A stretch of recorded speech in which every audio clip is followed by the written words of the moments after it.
الحمدللہ رب العالمین والصلاة والسلام علی سید المرسلین وبعد رب اشرح لی صدری ویسر لی امری واحلل عقدۃ من لسانی یفقہوا قولی اعوذ باللہ من الشیطان الرجیم بسم اللہ الرحمن الرحیم نزل به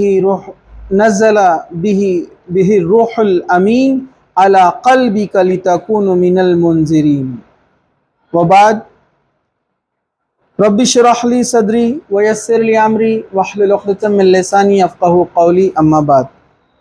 تمام تعریفیں اللہ رب العزت کے لیے ہیں اور درود و سلام ہو ہمارے پیارے نبی محمد رسول اللہ صلی اللہ علیہ وسلم پر۔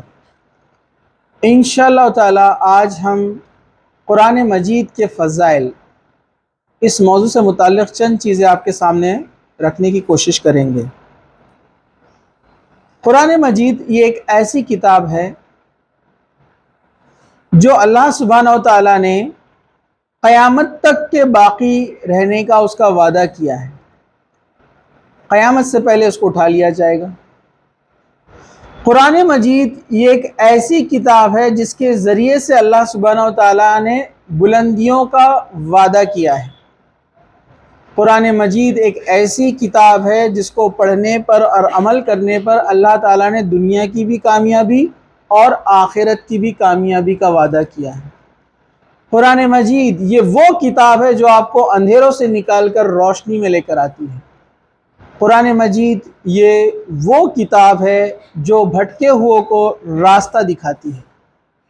قرآن مجید یہ وہ کتاب ہے جو اللہ تعالیٰ نے سب سے آخری نبی محمد رسول اللہ صلی اللہ علیہ وسلم پر نازل کیا ہے۔ قرآن مجید ایک ایسی کتاب ہے کہ اس کے بعد اب کوئی کتاب نہیں آئیں گی۔ قرآن مجید ایک ایسی کتاب ہے کہ اللہ تعالیٰ نے جس کی حفاظت کا ذمہ لیا ہے۔ قرآن مجید ایک ایسی کتاب ہے کہ جس کو پڑھنے کے بعد یہ انسان کو جنت میں لے کر جائے گی۔ قرآن مجید ایک ایسی کتاب ہے جس کو پڑھنے کے بعد قبر کے اندر جو فرشتہ آپ سے سوال کرے گا اور جب وہ آپ سے پوچھے گا، جب آپ صحیح جواب دے دیں گے کہ آپ نے یہ سوال کے جواب جو آپ نے دیے یہ آپ نے اسے کیسے پایا، تو کہیں گا میں نے اسے قرآن میں پڑھا تھا۔ تو قرآن مجید یہ ہماری کامیابی کا ضامن ہے۔ اتنا ہی نہیں، قرآن مجید قیامت کے دن آپ کے لیے سفارش کریں گی جو اس کو پڑھتا تھا کہ اللہ یہ مجھے راتوں کو جاگ کر پڑھتا تھا، میری سفارش ہے، میری ریکویسٹ ہے کہ اس کو جنت میں ڈالا جائے، اور اللہ تعالیٰ اس کی سفارش کو قبول کرے گا۔ یہ وہ کتاب ہے، لیکن بڑا ہی افسوس، بہت زیادہ افسوس، ہم میں سے کتنے ہی لوگ قرآن مجید کو پڑھتے ہیں؟ آج مجھے بتائیے، آج کتنے لوگوں نے قرآن کو ترجمے کے ساتھ پڑھا ہے؟ چلیے جان دیجیے، پہلے قرآن کو آج کتنے لوگوں نے پڑھا ایمانداری کے ساتھ کہ آج قرآن کھولا آپ نے اور اس کو پڑھا؟ دیکھیے آپ کتنی تعداد ہے۔ کتنے لوگ ہیں جنہوں نے آج قرآن کو پڑھا اور سمجھ کر پڑھا؟ یہ بتائیے آپ مجھے۔ ترجمے کے ساتھ نہیں پڑھا ہے نا؟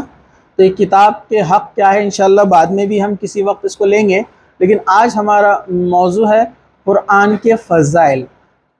قرآن کے فضائل کیا کیا ہے انشاءاللہ آپ کے سامنے رکھے جائیں گے، تو امید ہے اسے سمجھنے کے بعد اور سننے کے بعد آپ انشاءاللہ تعالی بلا ناغہ، بنا مس کیے ہوئے قرآن کو ضرور پڑھیں گے انشاءاللہ۔ چلیے، تو یہاں پر سب سے پہلے قرآن مجید اللہ تعالیٰ کی رسی ہے، جو اس کو تھامے گا وہ کبھی گمراہ نہیں ہوگا۔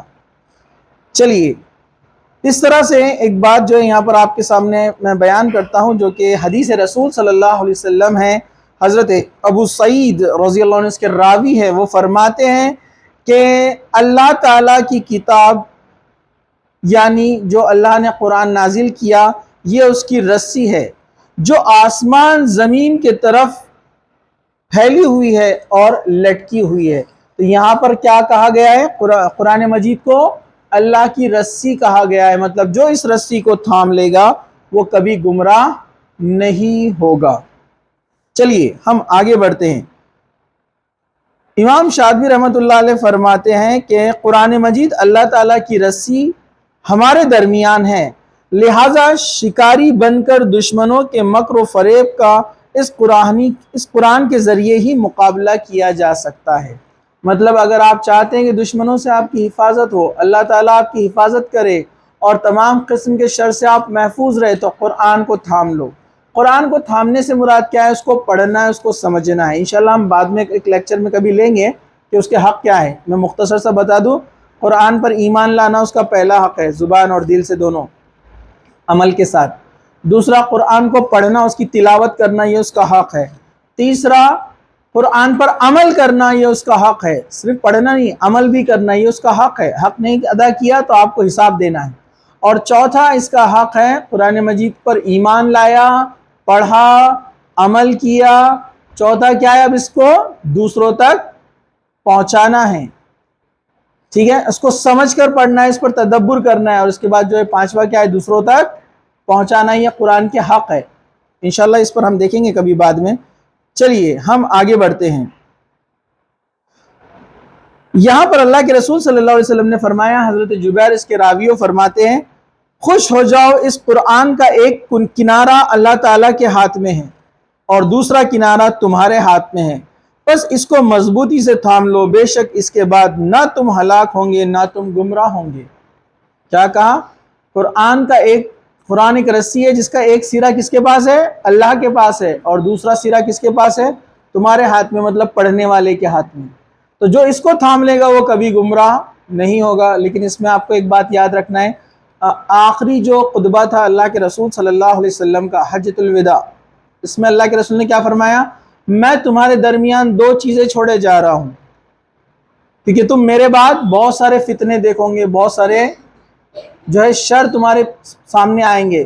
دو چیزوں کو جو تھامے رکھے گا وہ کبھی گمراہ نہیں ہوگا۔ ایک فرمایا کتاب اللہ، اللہ کی کتاب یعنی قرآن، اور دوسرا فرمایا میری سنت یعنی میرے صحابہ، یعنی جو حدیثوں میں موجود ہے۔ جو ان دو چیزوں کو تھامے رکھے گا وہ کبھی گمراہ نہیں ہوگا۔ تو یہاں پر بات چل رہی ہے قرآن کی، تو ہم قرآن کے تعلق سے بیان کر رہے ہیں۔ دوسرا اس کی فضیلت آپ دیکھیے، قرآن مجید نور ہے، ہدایت ہے، تمام قسم کی ہدایتیں اور گائیڈنس اسی کے اندر ہے۔ آپ کو کہیں بھاگنے کی ضرورت نہیں ہے گائیڈنس حاصل کرنے کے لیے۔ جو قرآن کو پڑھے اس کے لیے تمام قسم کی روشنی، لائٹ اور گائیڈنس اس کے اندر موجود ہے۔ نبی کریم صلی اللہ علیہ وسلم نے فرمایا، حضرت زید بن ارقم اس کے راوی ہے، وہ کہتے ہیں کہ اللہ کے رسول نے فرمایا، خبردار اے لوگو، میں ایک بشر ہوں، مطلب میں ایک انسان ہوں، قریب ہے کہ میرے پاس اللہ تعالیٰ کا پیغمبر آئے، یعنی جبرائیل علیہ السلام جو پیغام لے کر آتے تھے، اور میں اس پیغام پر لبیک کہتے ہوئے اللہ تعالیٰ سے جا ملوں، مطلب ایک وقت آئے گا پھر میں اس دنیا سے چلا جاؤں گا، کیونکہ میں ایک انسان ہوں، مجھے موت آنا ہے، اور میں تم میں دو چیزیں چھوڑے جا رہا ہوں، جن میں سے پہلی اللہ کی کتاب ہے یعنی کتاب اللہ، اور دوسرا جس میں ہدایت ہے، نور ہے، روشنی ہے، اور آگے فرمایا جس نے اس کا تمس کیا اور اس پر عمل کیا وہ ہدایت پر رہے گا، اور جس نے اس سے عمل کرنے میں غلطی کی وہ گمراہ ہو جائے گا۔ کتاب اللہ کو پکڑو اور اس پر عمل کرو، مطلب اس پر مضبوطی سے جم جاؤ۔ تو اللہ کی کتاب پڑھنے والا اور اس کے رسول صلی اللہ علیہ وسلم کی سنتوں پر عمل کرنے والا، یہ شخص کبھی گمراہ نہیں ہوگا۔ آپ جانتے ہیں نا کتنے فرقے آئیں گے؟ 73 فرقے، بتائیں نا آپ کو کتنے فرقے آئیں گے؟ 73 گمراہ فرقے قیامت سے پہلے آئیں گے، اس امت میں سے نکلیں گے۔ ایک حق پر رہے گا، باقی گمراہ رہیں گے، جہنمی رہیں گے۔ جنتی کون ہوگا؟ جنتی وہ ہوگا جو کتاب اللہ کو پڑھتا ہے، سمجھتا ہے، عمل کرتا ہے، اور دوسرا جو اللہ کے رسول کی احادیث یعنی آپ کی سنت کو جانتا ہے، سمجھتا ہے اور عمل کرتا ہے۔ کہا جو اس پر ہے وہی حق پر ہے، اور اس کے بعد جتنے بھی لوگ ہیں وہ کیا ہو جائیں گے؟ گمراہ ہو جائیں گے۔ چلیے، تو یہ ہدایت ہے، اس میں روشنی ہے۔ تیسرا جو ہے فضائل کے اندر آتا ہے قرآن کے تعلق سے، وہ ہے قرآن مجید کی تلاوت اللہ اور اس کے رسول صلی اللہ علیہ وسلم سے محبت کی دلیل ہے۔ ہم دعویٰ کرتے ہیں نا ہم کو اللہ کے رسول سے محبت ہے، اللہ سے محبت ہے، لیکن یہ دعویٰ جھوٹا ہے۔ اگر آپ قرآن مجید سے محبت یعنی اس کی تلاوت نہیں کرتے ہیں، اس کو پڑھتے نہیں ہیں، اس پر عمل نہیں کرتے تو مطلب آپ کے تمام جھوٹے دعوے کیا ہیں؟ جھوٹے ہیں۔ عبداللہ ابن مسعود فرماتے ہیں کہ اللہ کے رسول صلی اللہ علیہ وسلم نے فرمایا من سرہ ان یحب اللہ ورسولہ فلیقرأ فی المصحف، کیا فرمایا؟ جو شخص یہ پسند کرتا ہے کہ وہ اللہ اور اس کے رسول صلی اللہ علیہ وسلم سے محبت کرے تو پس اسے چاہیے کہ قرآن پڑھے۔ کیا فرمایا اللہ کے رسول نے؟ جو شخص یہ چاہتا ہے کہ اللہ اور اس کے رسول سے وہ محبت کرتا ہے، اس کا جو دعویٰ ہے، تو وہ کیا کرے؟ نہیں، بلکہ کیا فرمایا؟ جو شخص یہ پسند کرتا ہے کہ اللہ اور اس کے رسول سے محبت کرے تو اسے چاہیے کہ وہ قرآن کو پڑھے۔ اب بتائیے، بڑے بڑے جلوس نکالتے ہیں ہم کو اللہ کے رسول سے محبت ہے، اور قرآن کبھی کھول کے دیکھا نہیں۔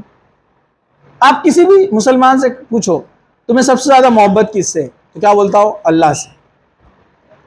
اس کے بعد کہتا ہے اللہ کے رسول سے۔ پھر اس کو پوچھو آج تم نے قرآن پڑھا کیا، وہ بولتا ہے نہیں، تو اس کو بولو کہ یہ حدیث کہ اگر آپ قرآن پڑھتے ہیں تو ہی سمجھو آپ اللہ اور اس کے رسول سے محبت کرتے ہیں، اور اللہ اور اس کے رسول بھی آپ سے محبت کرتے ہیں۔ تو پہچان سمپل یہی ہے محبت کی کہ قرآن جو شخص پڑھتا ہے۔ چلیے، یہ صحیح الجامع میں سے یہ حدیث کو لیا گیا ہے۔ چلیے ہم آگے بڑھتے ہیں۔ قرآن مجید کے ایک حرف کی تلاوت، ایک حرف کی تلاوت 10 نیکیوں کی وجہ ہے۔ حدیث اس طرح سے ہے صحیح الجامع کے اندر کہ اللہ کے رسول صلی اللہ علیہ وسلم نے فرمایا جو شخص قرآن مجید کا ایک حرف پڑھے اس کو ایک نیکی ملتی ہے، اور ایک نیکی اپنے 10 مثل ہے، 10 کے برابر ہے، اور اپنے ساتھ ملاتی ہیں وہ 10 نیکیاں۔ میں یعنی اللہ کے رسول نے فرمایا، میں یعنی محمد صلی اللہ علیہ وسلم نہیں کہتا کہ الف لام میم ایک حرف ہے، بلکہ آپ نے فرمایا الف حرف لام حرف میم حرف، بلکہ الف ایک حرف ہے، لام ایک حرف ہے، میم ایک حرف ہے۔ یعنی جس نے الف لام میم پڑھا سورہ بقرہ کی شروعات، اس نے 30 نیکیاں کما لی۔ ایک حرف پر 10 نیکی ہے۔ سوچیے آپ ذرا، ایک حرف پڑھنے پر صرف بسم اللہ الرحمن الرحیم میں 19 حروف ہے، لیٹرز، ایک لیٹر پہ 10 نیکیاں ملتی ہے، 10 ورچیوز۔ چلیے ہم آگے بڑھتے ہیں۔ قرآن مجید کی تلاوت کرو، بے شک تم اس پر اجر دیے جاؤ گے۔ خبردار، میں نہیں کہتا کہ الف لام میم یہ ایک حرف ہے، بلکہ یہ الگ الگ ایک ایک حرف ہے، آپ نے فرمایا۔ یہ حدیث یہاں پر میں آپ کے سامنے بیان کر چکا ہوں، یہ مسند احمد میں بھی اس کو نقل کیا گیا ہے۔ چلیے پانچویں فضیلت قرآن مجید کی، غور سے سنیے۔ 5ویں فضیلت، قرآن مجید کی تلاوت کا سماع بھی باعث اجر ہے، یعنی اس کا سننا، قرآن کا سننا بھی اجر ہے۔ دیکھیے ذرا غور سے سنیے، حدیث اس طرح سے اللہ کے رسول صلی اللہ علیہ وسلم نے فرمایا، حضرت ابو ہریرہ اس کے راوی ہے، مسند احمد کی حدیث ہے، اسی کے ساتھ ساتھ جو ہے یہاں پر اس کو اور بھی کتابوں میں نقل کیا گیا ہے۔ من استمع الى آیات من کتاب اللہ تعالی کتب له حسنۃ ومضاعفۃ ومن تلاها كانت له نورا یوم القیامہ۔ کیا فرمایا؟ جو قرآن مجید کی ایک آیت سنتا ہے، ابھی پڑھنے کا تو بہت اجر ہے، 10 نہیں کیا، اب جو قرآن مجید کی ایک آیت سنتا ہے اللہ تعالیٰ اس کے لیے اضافہ کی ہوئی نیکی لکھ دیتا ہے۔ جو اس کی تلاوت کرتا ہے تو یہ آیت قیامت کے دن اس کے لیے نور ہوگی۔ جو تلاوت کرتا ہے اس کے لیے نور ہے، اور جو سن رہا ہے اس کے نیکیوں میں اضافہ ہے، اور زیادہ پڑھنے والے سے زیادہ اس کو سننے والے کو ثواب مل رہا ہے، اضافہ ہے اس کی نیکیوں میں۔ لیکن آپ دیکھیے ہمارے گھر میں کوئی قرآن پڑھتا ہے، بڑے دادی نانی والدہ والد، ہمارے کان اس طرف نہیں جاتے، لیکن ہمارا بھائی جو ہے فوراً ایک موبائل لے کر آتا ہے، فیس بک آن کرتا ہے، انسٹا آن کرتا ہے، اس کی آواز سن کر فوراً اپن لپک لیتے ہیں۔ شیطان کی آواز پر آپ لبیک کہنے کے لیے تیار ہے، لیکن قرآن کی آواز سننے کے بعد اس کو سننے کے لیے تیار نہیں، اس پہ اجر ہے۔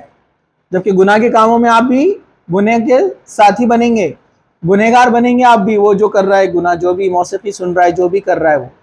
تو یہ ایک بات آپ اپنے ذہن میں رکھیے کہ جو قرآن کو سنتا ہے اس پر بھی اجر ہے، یہ قرآن کے فضائل ہے۔ ایسی کوئی کتاب دنیا میں نہیں ہے جس کے سننے پر آپ کو اجر ملے گا، صرف قرآن مجید کی تلاوت پر ہی آپ کو اجر دیا جائے گا۔ چلیے ہم آگے بڑھتے ہیں۔ اس کے تعلق سے بہت ساری حدیثیں ہیں، میں مختصر سا آپ کے سامنے اس کو رکھتا چل رہا ہوں۔ ہم 5ویں فضیلت تک آ چکے تھے، چلیے اب ہم آگے بڑھتے ہیں۔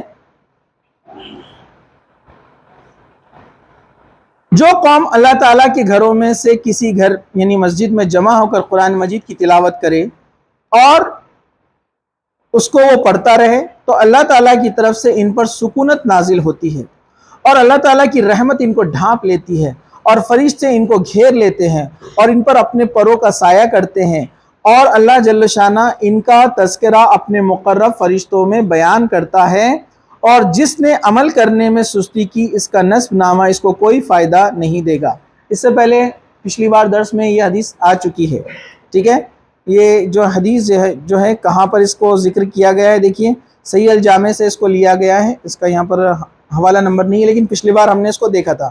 تو کیا فرمایا کہ جو شخص کیا کرتا ہے، قرآن پڑھتا ہے، یا جو شخص قرآن پڑھ رہا ہے اس کے پاس مجلس میں آ کر کوئی بیٹھتا ہے تو اللہ تعالیٰ فرشتوں کو بھیجتا ہے اور فرشتے کیا کرتے ہیں، اپنے پر ان کے اوپر بچھا دیتے ہیں، اور ایسے لوگوں کا ذکر یعنی ڈسکشن کہاں پر ہوتا ہے، فرشتوں کی محفل میں اللہ تعالیٰ کرتا ہے اپنے بندوں کا ذکر۔ کتنی بڑی فضیلت ہے، آپ دیکھیے قرآن پڑھنے کی فضیلت۔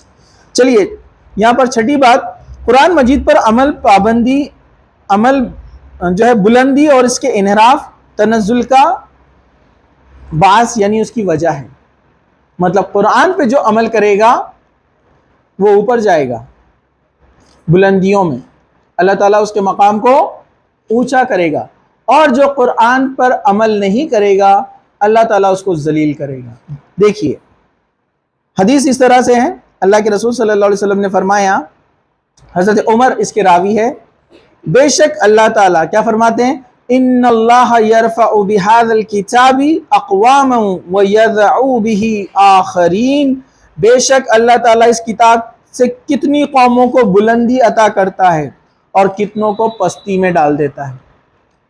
ایک بار حضرت عمر رضی اللہ عنہ بیٹھے بیٹھے سوچنے لگے، ذہن میں بات آئی کہ میں عمر اتنی بڑی حکومت سنبھال رہا ہوں، ہے نا، ہند کے بارڈر تک چین تک حکومت پھیلی ہوئی ہے، 3 کنٹیننٹ پر مسلمانوں کو ٹیکس ادا کر رہے ہیں، اتنی بڑی حکومت، دل میں خیال آیا،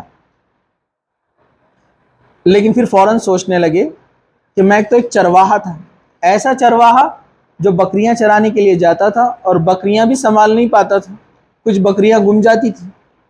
اللہ نے اس چرواہے کو اتنا بڑا مقام دیا، آپ فوراً کھڑے ہوئے، خطبہ دیا، لوگوں کو جمع کیا اور کہا کہ اللہ تعالیٰ اس کتاب کے ذریعے سے کئی قوموں کو بلندی عطا کرتا ہے، یہی آپ نے بیان کیا، اور کئی لوگوں کو اسی کی وجہ سے پستی میں ڈالتا ہے، مطلب اس کو عمل نہ کرنے کی وجہ سے، اس پر عمل نہ کرنے کی وجہ سے۔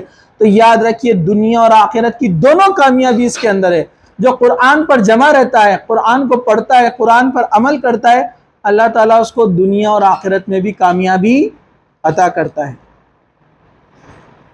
تو یاد رکھیے قرآن آپ کو کہاں لے کر جاتا ہے، بلندیوں میں لے کے جاتا ہے، آپ کے مقام کو اونچا کرتا ہے۔ آپ خود دیکھیے صحابہ ایسی قوم تھی کہ ان پر کوئی حکومت کرنا پسند نہیں کرتا تھا، اتنی جاہل قوم کہ ایک فٹ زمین کے حصے کے لیے یہ لوگ کیا ہے، نسلوں در نسلوں جنگیں کرتے تھے، لڑائیاں کرتے تھے، لیکن اللہ تعالیٰ نے کیا دیا ان کو، جب نبی بھیجا، رسول بھیجا، اللہ تعالیٰ نے اس کتاب کو بھیجا، ان لوگوں نے اس کو اپنایا، اس پر عمل کیا، پوری دنیا کے لیے وہ کیا بن گئے، آئیڈیل، نمونہ بن گئے، کہ جس قوم میں جاتے ہیں اور وہاں پر اسلام کی تبلیغ کرتے ہیں، وہاں کے لوگ بولتے ہیں ہم کو چھوڑ کر مت جاؤ، کہ آپ کے جیسے لیڈر ہم کو کبھی نہیں ملیں گے۔ یہ وہ جاہل قوم ہے جن پر کوئی حکومت کرنا پسند نہیں کرتا تھا، اس قرآن پر عمل کرنے کی وجہ سے کیا بن گئی، لوگوں کی لیڈر، حاکم بن گئے، اور لوگ ان کو چھوڑنے کے لیے تیار نہیں ہیں۔ آپ سمجھ رہے ہیں قرآن کے فضائل، جس کو ہم نے اپنے گھر میں کونے میں رکھا ہوا ہے، کبھی تو بھی برکت کے لیے پڑھ لیتے ہیں، دکان کھولے نہیں تو قرآن پڑھیں گے، نیا گھر بنا تو قرآن پڑھیں گے، برابر ہے کہ نہیں ہے؟ ایگزام قریب آ گئے تو قرآن پڑھیں گے، حالات خراب ہو گئے، تجارت گر گئی، گھر میں پریشانی آ گئی، کوئی بیمار پڑ گیا، جن جادو کے اثرات ہو گئے، تب قرآن پڑھیں گے۔ پھر لڑائی جھگڑا ہو گیا تو قسم کھانے کے لیے قرآن کو لے کر آئیں گے۔ کیا قرآن اس کے لیے آیا تھا، دکان اور مکان کی برکت کے لیے؟ کیا صحابہ نے قرآن کو دکان اور مکان کی برکت کے لیے استعمال کیا ایسے؟ وہ تو چلتے پھرتے قرآن تھے نا۔ اللہ کے رسول کی زندگی دیکھیے، صحابہ کی زندگی دیکھیے، تو قرآن پر عمل کرنے پر اللہ تعالیٰ نے بلندیوں کا وعدہ کیا ہے۔ جو حرکتیں ہم کر رہے ہیں اس میں تو بہت ساری بدعت ہیں، صحیح نہیں ہے، درست نہیں ہے، تو یہ قرآن کے فضائل میں سے ہے۔ ساتواں یہاں پر جو قرآن کی فضیلت آتی ہے وہ یہ قرآن مجید، ہاں یہ تو میں نے آپ کے سامنے ابھی بیان کیا کہ قرآن مجید کی تلاوت زمین میں عزت اور آسمان پر خوشگواری و آرام اور لامحدود وقت کی سیر ہے۔ کیسے؟ سنیے، حدیث رسول صلی اللہ علیہ وسلم، حضرت ابو سعید خدری اس کے راوی فرماتے ہیں، میں، اللہ کے رسول فرما رہے ہیں، میں محمد صلی اللہ علیہ وسلم تجھے تقوی کی وصیت عطا کرتا ہوں کیونکہ وہ ہر چیز کی اصل ہے۔ سب سے بیس کیا ہے فرمایا آپ نے؟ ہر چیز کی اصل کیا ہے؟ تقوی، اللہ کا ڈر، کوئی دیکھے یا نہ دیکھے اللہ دیکھ رہا ہے، تاکہ ہر عمل کی بنیاد، ہر چیز کی اصل اور بیس کیا ہے؟ تقوی، اللہ کا ڈر۔ پھر آگے کیا فرمایا آپ نے فرمایا اور جہاد کرنا، اللہ کی راہ میں لڑنا، کیونکہ جہاد اسلام کی رہبانیت ہے، اور اللہ تعالیٰ کا ذکر یعنی اللہ کو یاد کرنا، اور قرآن مجید کی تلاوت کیا کر، کیونکہ یہ ذکر وہ تلاوت تیرے لیے آسمان میں خوشگواری اور بغیر قید وہ وقت کے سیر کرنے اور زمین میں عزت کی وجہ ہے۔ اللہ تعالیٰ مطلب آپ کا ذکر پورے آسمان میں فرشتوں کے درمیان کرتا ہے، رحمت نازلت ہوتی ہے، اور اللہ تعالیٰ اس کے ذریعے سے آپ کو دنیا میں عزت بخشتا ہے۔ قرآن دنیا میں عزت کا بھی ذریعہ ہے۔ چلیے، 8ویں فضیلت، قرآن مجید بہترین سفارشی ہے، ریکمنڈ کرنے والا ہے ہم کو۔ دنیا میں ایسا کون سا انسان ہے جس نے گناہ نہیں کیے؟ آپ بتائیے، یہاں اس محفل میں کوئی ایسا ہے جو کہے کہ میں نے کبھی کوئی گناہ نہیں کیا؟ ہر ایک سے ہوا ہے، لیکن اللہ کے اچھے بندے، سچے بندے وہ جو توبہ کر لیتے ہیں۔ لیکن اس کے بعد بھی قیامت کے دن کیا ہونے والا ہے کسی کو پتہ نہیں۔ ہر کوئی نفسا نفسی کے عالم میں ہوگا۔ یہاں کے ماں باپ بچوں سے دور بھاگ جائیں گے، جو سب سے زیادہ محبت کرتے اپنے بچوں سے، کہیں وہ نیکیاں نہ مانگ لے، بچے اپنے ماں باپ سے دور بھاگ جائیں گے۔ سورہ عبسہ میں آپ نے پڑھا نا، فَإِذَا جَاءَتِ السَّاقَةُ، جب وہ گھڑی آ جائیں گی تو کیا ہوگا؟ یوم یفر المرء من اخیہ، بھائی بھائی سے بھاگے گا دور، وہ امہ وہ ابی، ماں باپ بھی دور بھاگیں گے، ماں باپ سے بھی دور، وہ صاحبتہ و بنی، بچے اور بیوی بھی دور دور، کوئی ایک دوسرے کو نہیں پہچاننے والا ہے قیامت کے دن، سب بھاگنے والے ہیں۔ ایسی گھڑی ہے آنے والی ہے وہ۔ اس وقت میں آپ کا ایک ساتھی رہے گا آپ کے پاس، وہ کون ہے؟ قرآن، جو اس کو پڑھتا تھا ریگولرلی اور اس پر عمل بھی کرتا تھا۔ آپ کو پتہ ہے قرآن آ جائے گا اور کہے گا یا اللہ یہ بندہ میری تلاوت کرتا تھا، اور حدیث میں الفاظ ہے کہ قرآن لڑے گا۔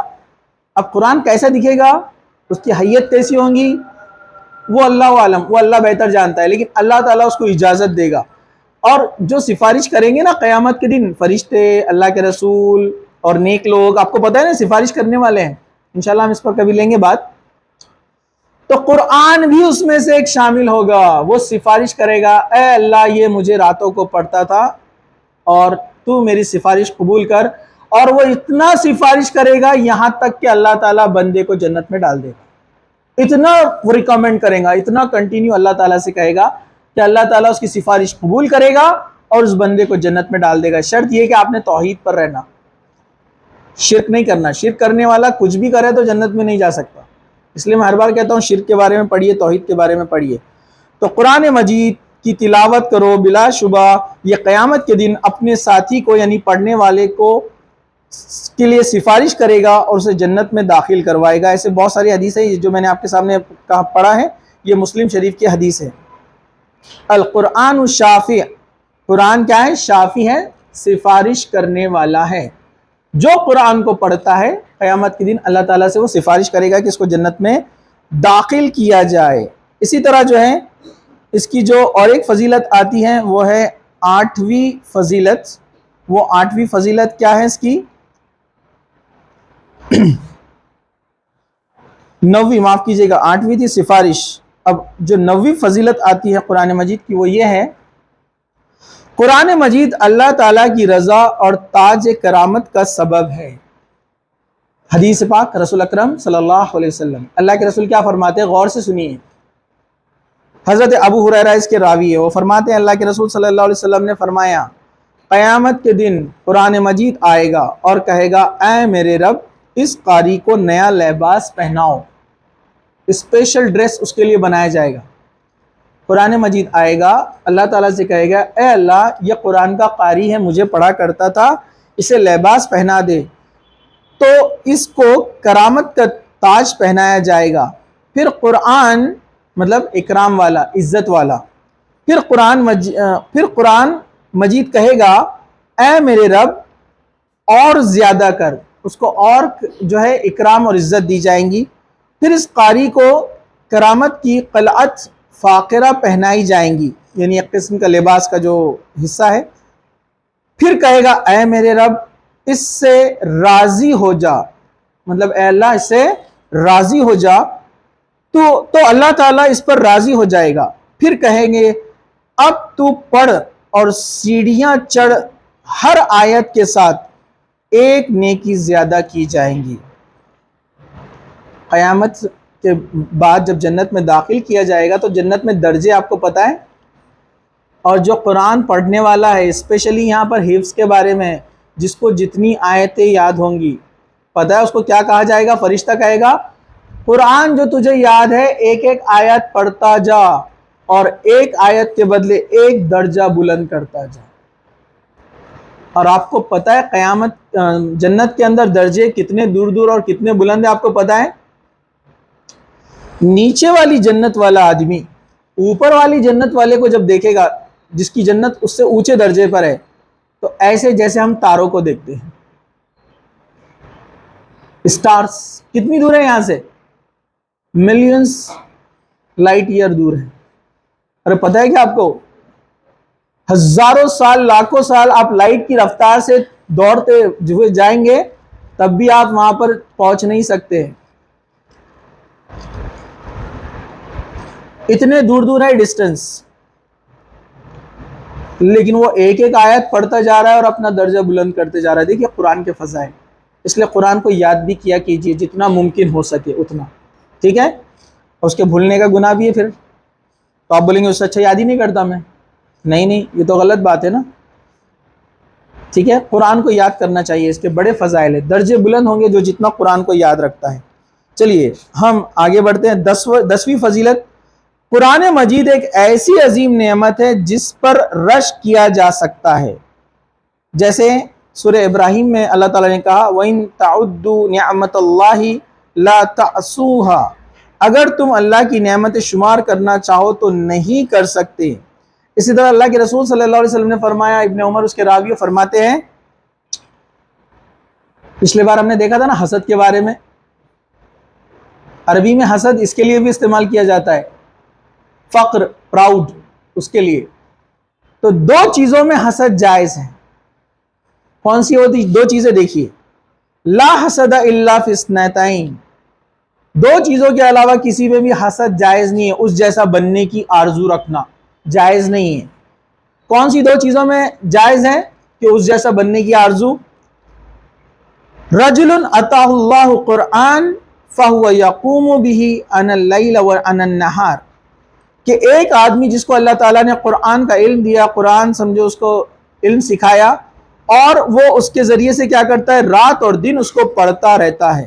اور دوسرا فرمایا، رجل اتاہ اللہ مالا فہو ينفقه انا اللیل وانا النہار، اور جس کو اللہ نے مال اور دولت دی ہے اور وہ اللہ کی راہ میں دن اور رات خرچ کرتا ہے صحیح جگہ پر۔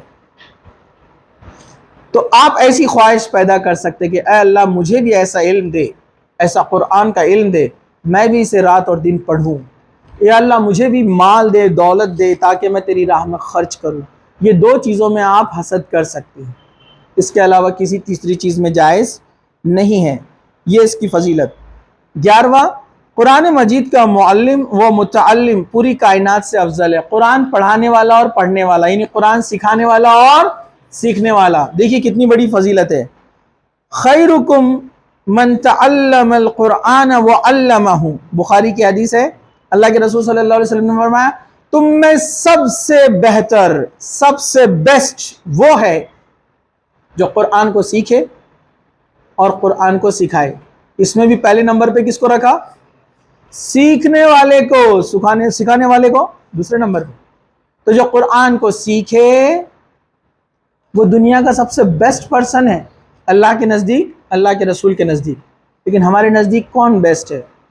جس کو سوشل میڈیا بہت اچھا ہینڈل کرنا آتا ہے، جس کے فالوورز بہت ہے، جس کے لائکس بہت زیادہ ہیں، جو سوشل میڈیا پہ دن رات بیٹھا رہتا ہے، لوگوں کو جوابات دیتا ہے، کمنٹ کرتا ہے، کیا ہوشیار ہے، کیا انٹیلیجنٹ ہے مانا جاتا ہے، جس کے پاس بھاری ہینڈ سیٹ ہے نا، بڑی بائک ہے، بڑا بنگلہ ہے، بہترین اچھے قسم کے کپڑے ہیں، ہم اس کو بیسٹ سمجھ رہے ہیں۔ آج کی دنیا میں ہماری غلط فہمی ہے، جب مرتے ہی آنکھ بند ہوگی نا یہ سارے بھرم ختم ہو جائیں گے، سب ایلیوژن اڑ جانے والا ہے، سب ختم۔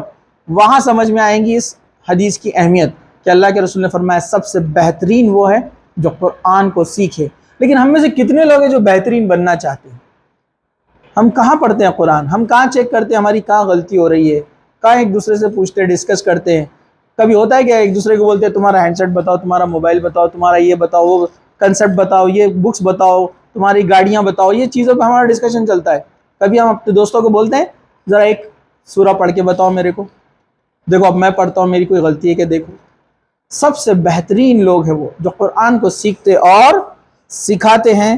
یہ قرآن کے فضائل میں سے ایک فضیلت ہے۔